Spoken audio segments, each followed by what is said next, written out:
آپ چھڑی سے اشارہ کرتے تھے، وَقُلْ جَاءَ الْحَقُّ وَزَهَقَ الْبَاطِلُ إِنَّ الْبَاطِلَ كَانَ زَهُوقًا۔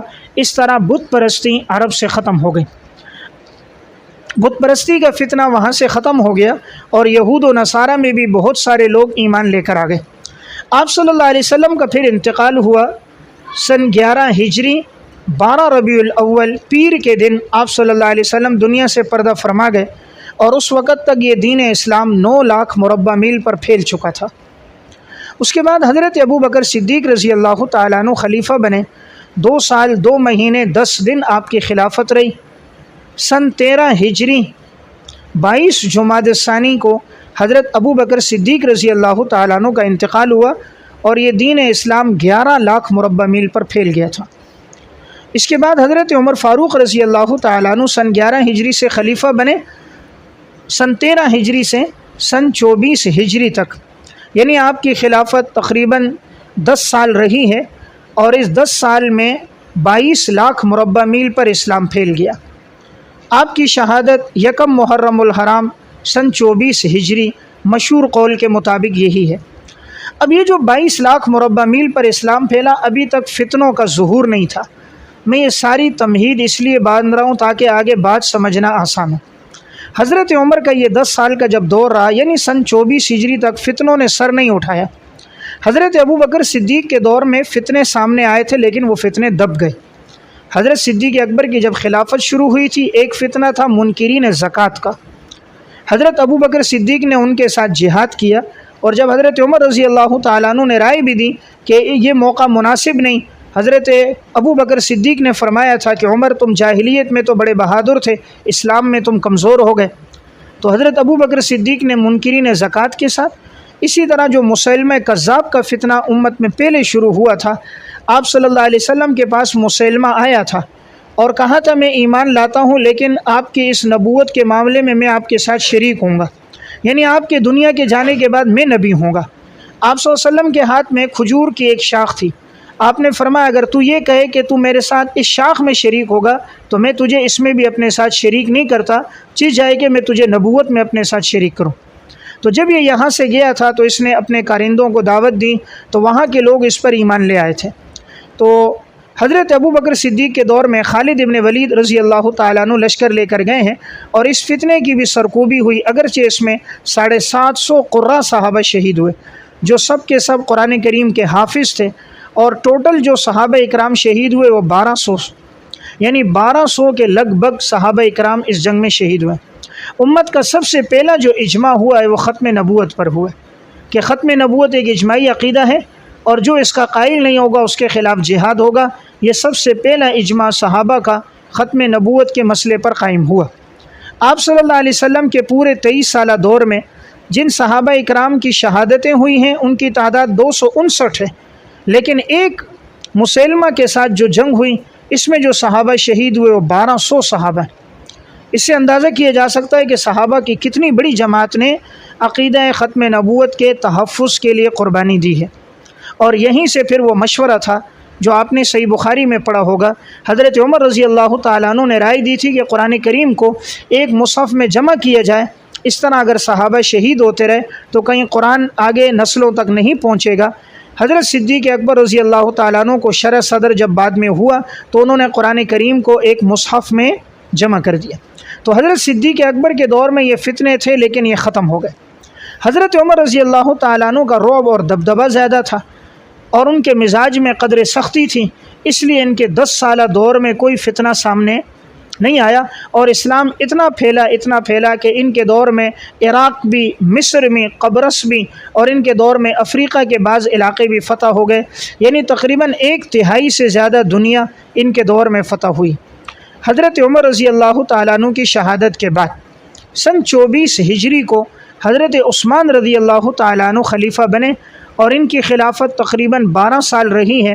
سن 35 ہجری 18 ذوالحجہ، سن 35 ہجری 18 ذوالحجہ کو حضرت عثمان رضی اللہ تعالیٰ عنہ کی شہادت ہے، اور ان کے دور میں 35 لاکھ مربع میل تک اسلام پھیل گیا تھا۔ اب یہاں فتنوں کا آغاز اس دور میں ہوا، وہ اس طرح ہوا، حضرت عثمان رضی اللہ تعالیٰ عنہ کا ابتدائی جو تقریباً 6 سال کا عرصہ ہے خلافت کا، اس میں فتوحات بڑھتی گئیں اور مسلمان تیزی کے ساتھ آگے بڑھتے گئے، لیکن چونکہ حضرت عثمان رضی اللہ تعالیٰ عنہ کے مزاج میں نرمی تھی، اس لیے فتنوں کو سر اٹھانے کا موقع ملا۔ ان میں خاص طور پہ ایک شخص تھا عبداللہ بن سبا یہودی۔ یہ شخص ایمان تو لے کر آیا تھا، لیکن یہ دل سے مسلمان نہیں تھا۔ اس نے زبان سے کلمہ پڑھا تھا، دل سے اس کے دل میں ایمان نہیں، اور یہود ویسے بھی ازل سے اسلام کے دشمن ہیں۔ قرآن کریم میں بھی اللہ رب العزت نے یہود کے بارے میں یہ کہا ہے کہ اسلام کے سب سے بڑا جو دشمن ہے وہ یہود ہیں، اور اس کے بعد اگر کوئی ہے تو وہ نصارہ ہے۔ یعنی یہود کے دلوں میں گویا ایمان اور اسلام سے بالکل محبت نہیں ہے۔ اور یہاں تک قرآن نے یہ بھی کہا ہے کہ وَلَن تَرْضَىٰ عَنْكَ الْيَهُودُ وَلَا النَّصَارَىٰ حَتَّىٰ تَتَّبِعَ مِلَّتَهُمْ۔ ان دونوں سے یہ بات معلوم ہو گئی کہ یہود اسلام کے ازلی دشمن ہیں، اور انہیں دشمنی کیوں تھی؟ نمبر 1 پہلی وجہ یہ تھی، آپ صلی اللہ علیہ وسلم نے انہیں اپنے دور میں مدینہ سے نکال کر آپ نے ان کو آباد کر دیا تھا خیبر میں۔ تو مدینہ سے یہ لوگ یہود چلے گئے، خیبر میں آباد ہوئے، اور آپ نے ایک نصیحت فرمائی تھی اخرج الیہود من جزیرۃ العرب، کہ یہود کو جزیرہ عرب سے بھی نکال دو۔ اور حضرت عمر رضی اللہ تعالیٰ عنہ کا جب دور خلافت آیا تھا تو انہوں نے خیبر سے بھی یہود کو نکال دیا۔ اب گویا یہود کے لیے مدینہ میں کہیں پر کوئی جگہ نہیں تھی، تو اب ان کے دلوں میں یہ دشمنی تھی کہ ہم اسلام کو نقصان پہنچائیں۔ حضرت عمر کے دور میں تو یہ سامنے نہ آ سکے، حضرت عثمان کے دور میں یہ سامنے آئے۔ قرآن کریم نے یہود کی دشمنی کو سورہ مائدہ آیت نمبر 82 میں بیان کی ہے، لَتَجِدَنَّ أَشَدَّ النَّاسِ عَدَاوَةً لِلَّذِينَ آمَنُوا الْيَهُودَ وَالَّذِينَ أَشْرَكُوا۔ تم ضرور بے ضرور لوگوں میں سب سے بڑا دشمن ایمان والوں میں یہود کو پاؤ گے کہ وہ مسلمانوں کے دشمن ہیں، اور اس کے بعد مشرکین۔ وَلَتَجِدَنَّ أَقْرَبَهُمْ مَوَدَّةً لِلَّذِينَ آمَنُوا الَّذِينَ قَالُوا إِنَّا نَصَارَىٰ۔ اور تم ضرور بے ضرور پاؤ گے ایمان والوں کے دوست ان لوگوں کے جو اپنے آپ کو نصارہ کہتے ہیں۔ اس سے معلوم ہوا عیسائی بنسبت یہود کے مسلمانوں کے اتنے خلاف نہیں ہوتے جتنا یہود ہر دور میں مسلمانوں کے خلاف رہے۔ تو عبداللہ بن سبا نے لوگوں کا یہ ذہن بنانا شروع کر دیا کہ ہر نبی کا ایک نائب ہوتا ہے، اور اس کے بعد وہ خلیفہ ہوتا ہے۔ تو آپ صلی اللہ علیہ وسلم کے بعد آپ کے چچا زاد جو ہیں حضرت علی، وہ آپ کے نائب اور وصی ہیں، وہی خلیفہ ہونا چاہیے، جس طرح کہ حضرت موسیٰ علیہ السلام کے بعد ان کے بھائی حضرت ہارون علیہ السلام تھے، تو یہ حضور کے داماد ہیں، قریبی تعلق خلافت کے مستحق یہ ہیں۔ انہوں نے لوگوں کی ذہن سازی کی، خاص طور پہ وہ لوگ جو نئے نئے ایمان لے کر آئے تھے اور اسلام اور عقائد میں پختگی انہیں نہیں تھی۔ اس نے اپنے فتنے کو آہستہ آہستہ شروع کیا، یہاں تک کہ اس نے اپنی ایک جماعت بنا لی۔ اب اس نے اپنی جماعت بنانے کے بعد تو سن 35 ہجری میں اپنی جماعت کے چند لوگوں کو یہ ساتھ لے کر آیا۔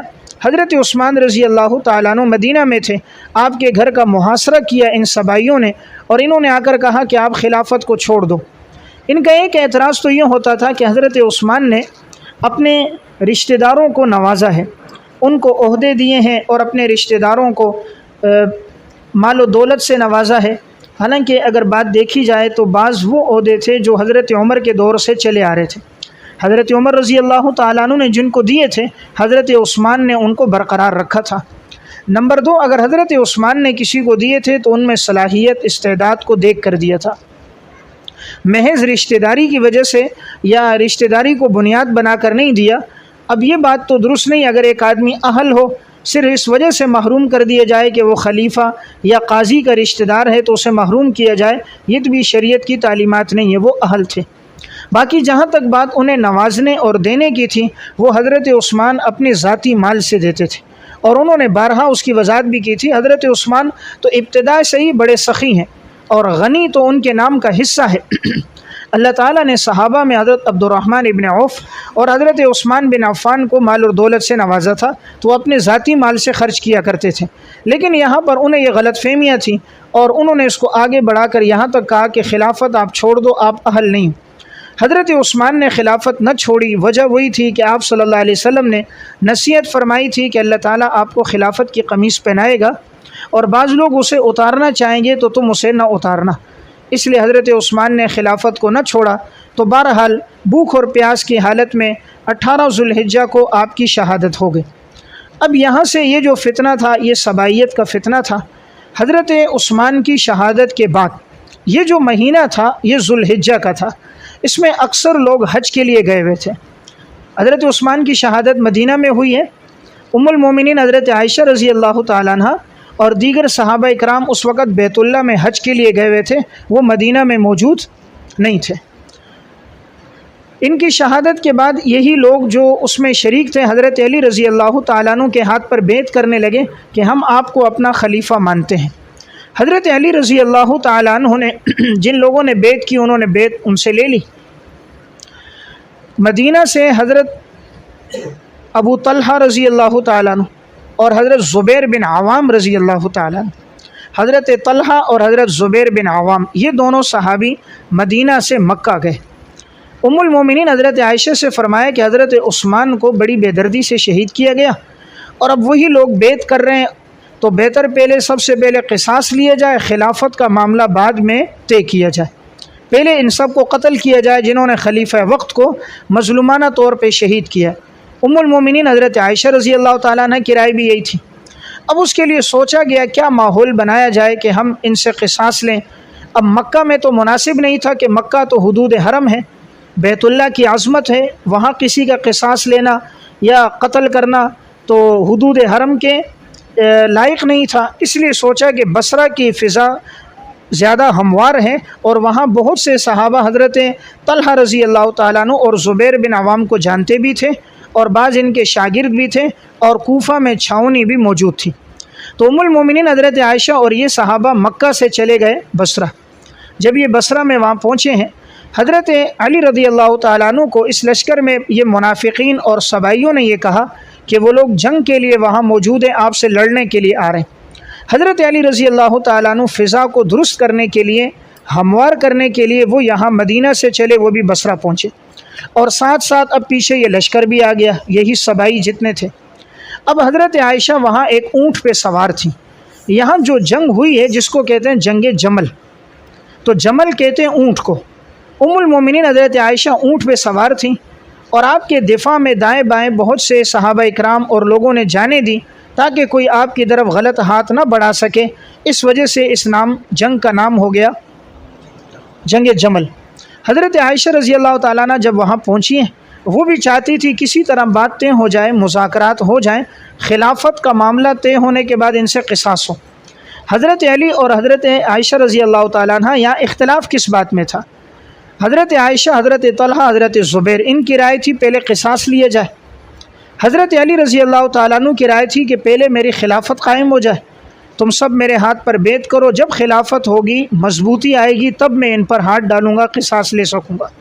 اس لیے بات حضرت علی رضی اللہ تعالیٰ عنہ کی اہل سنت والجماعت کے ہاں زیادہ درست بات تھی، یعنی حضرت علی رضی اللہ تعالیٰ عنہ کا قول مبنی بر زیادہ حق تھا، اور ان کے مقابلے میں جیسے آگے جنگ جمل ہوئی، جنگ صفین ہوئی حضرت معاویہ رضی اللہ تعالیٰ عنہ کے ساتھ، اس میں کہا جاتا ہے دوسری طرف اجتہادی خطا ہے اور خطا پر بھی اللہ انہیں اجر دیتا ہے۔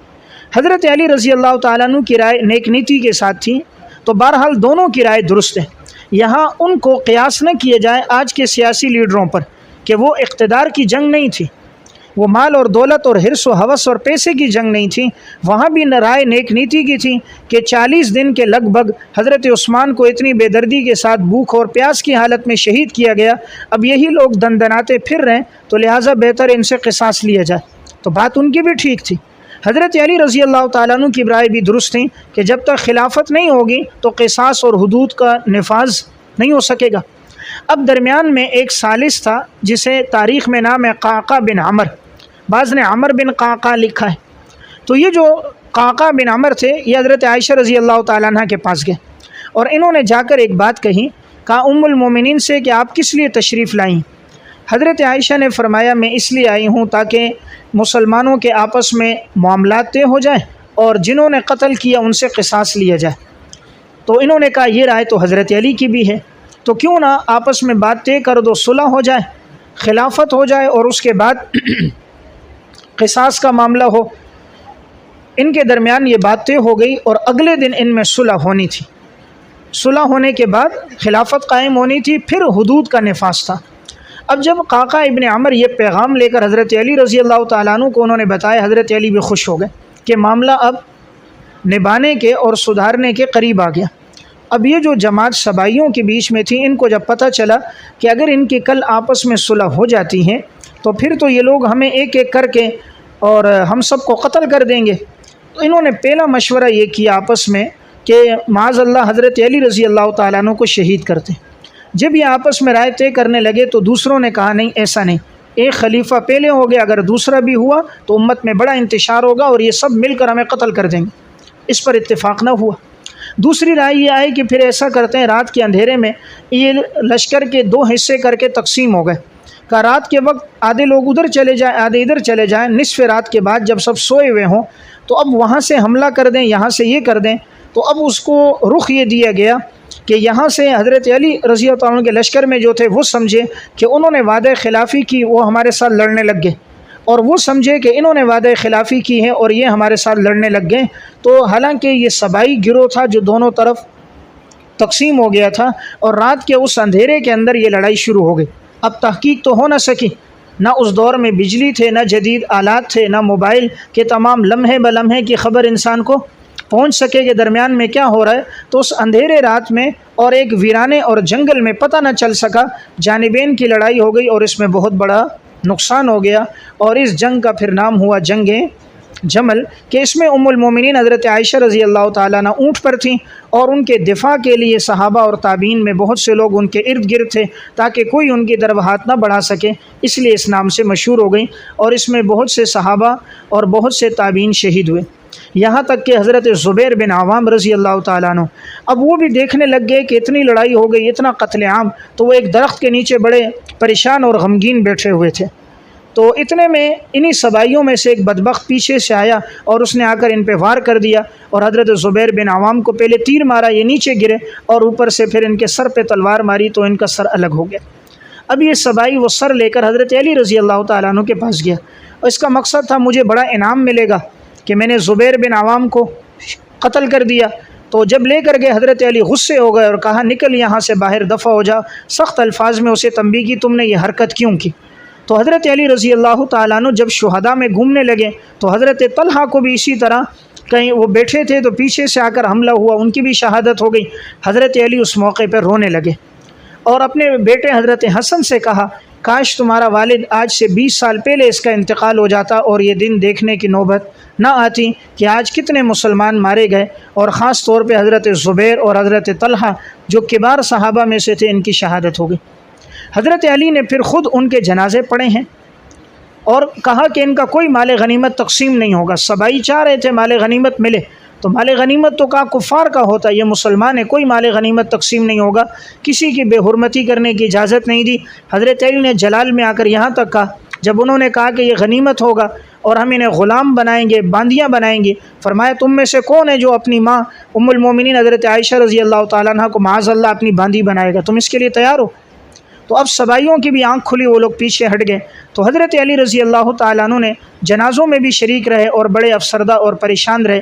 پھر یہ براہ راست خود گئے، حضرت عائشہ رضی اللہ تعالیٰ عنہ سے بات کی، ام المومنین بھی رونے لگ گئیں کہ مجھے معلوم نہیں تھا کہ بات یہاں تک بڑھے گی، اتنا نقصان ہوگا، میں تو صرف یہ چاہ رہی تھی کہ قصاص کا معاملہ ہو جائے اور ان کو قتل کیا جائے، میں جنگ کے ارادے سے نہیں آئی، نہ میں نے جنگ کی اجازت دی۔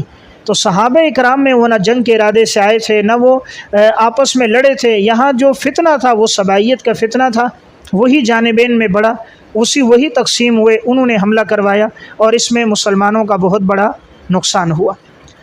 اس جنگ کے بعد پھر دوسری جو جنگ ہوئی ہے جسے کہتے ہیں جنگ صفین، حضرت امیر معاویہ رضی اللہ تعالیٰ عنہ حضرت عمر رضی اللہ تعالیٰ عنہ کے دور سے ہی شام کے گورنر تھے۔ حضرت عثمان کے پورے دور میں بھی وہ شام کے گورنر رہے۔ شام اور دمشق یہ پورا علاقہ، یہ بنو امیہ کے لوگ یہاں زیادہ آباد تھے، اور بنو امیہ کے جتنے لوگ تھے وہ سب ان کے متبع تھے، ان کی بات مانتے تھے۔ حضرت عثمان بھی چونکہ بنو امیہ سے تھے اور ان کی شہادت بھی بڑی مظلومانہ ہوئی، تو حضرت امیر معاویہ رضی اللہ تعالیٰ نے تمام لوگوں سے رائے لی تھی کہ بھئی جب تک ان قاتلین کو قتل نہیں کیا جائے گا اس وقت تک کوئی خلافت کا معاملہ آگے طے نہیں ہوگا۔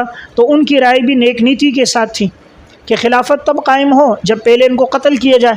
اگر یہی لوگ آج خلافت ہو، یہ ان کے دست و بازو بنیں گے، بعد میں ان پہ ہاتھ ڈالنا مشکل ہوگا، پہلے ان کو قتل کیا جائے۔ حضرت معاویہ کے ساتھ دمشق اور شام کے سارے لوگ مل گئے۔ حضرت علی رضی اللہ تعالیٰ عنہ اس جنگ کے بعد اب یہ وہاں پر پہنچے ہیں بات کرنے کے لیے، تاکہ درمیان کی کوئی راز بات نکل جائے اور یہ جنگ آگے نہ بڑھے۔ دونوں نے ایک ایک آدمی کو نائب بنایا۔ حضرت علی رضی اللہ تعالیٰ عنہ کی طرف سے تھے ابو موسیٰ اشعری رضی اللہ تعالیٰ، اور حضرت امیر معاویہ رضی اللہ تعالیٰ عنہ کی طرف سے تھے عمر بن عاص رضی اللہ تعالیٰ عنہ۔ یہ دونوں جانبین میں یہ حکم بنے کہ یہ فیصلہ کریں کہ تاکہ آگے معاملہ آگے تک نہ بڑھے۔ دیکھیں یہاں بھی یہ بات یاد رہے، میں نے جیسے بات عرض کی، یہ کوئی اقتدار اور اس کی جنگ نہیں تھی، سب نیک نیتی کے ساتھ تھی بات، اور دونوں طرف کا مطالبہ ٹھیک تھا۔ البتہ اہل سنت والجماعت کی رائے یہ ہے، جمہور علماء کی، حضرت علی رضی اللہ تعالیٰ عنہ کا مطالبہ زیادہ برحق تھا، کیونکہ خلافت قائم ہونے کے بعد حدود اور قصاص ہو سکتا ہے، اس سے پہلے نہیں۔ دوسری جانب جو رائے تھی وہ بھی ٹھیک ہے، لیکن وہ اجتہادی خطا ہے، اور اجتہادی خطا پر بھی اللہ انہیں اجر دے گا۔ اب جب یہ دونوں حضرات گئے معاملے کو طے کرنے لگے، اب ان